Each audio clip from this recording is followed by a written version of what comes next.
Hello ગાય આપણા મશીનમાં પાણી આપણે કાયમી સવારમાં નાખતા ને આમાં કરી દેવું હવે એનું આપણે ફોલ્ટ મળી ગયો છે.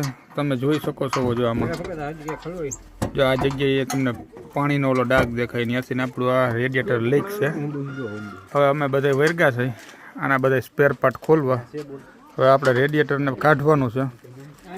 રેડિયેટર કાઢી અને પછી આપણે એને પાછું જોઈએ રિપેર થઈ જાય એમ છે કે નવું નાખવું પડે એમ છે શું છે.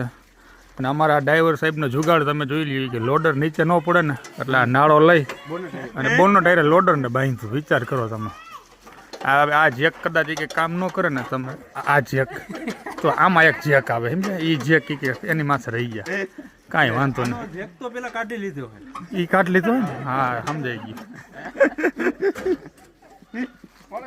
ખુલી ગયું હાલો હજી એક કાઢવું જો પછી ફોલ્ડ દેડો છો. હા પેલા દાણા જોવરાવો પડ્યા સાચી વાત.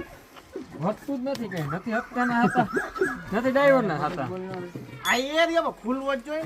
ઠીક છે કાંઈ વાહ હજી હજી થોડોક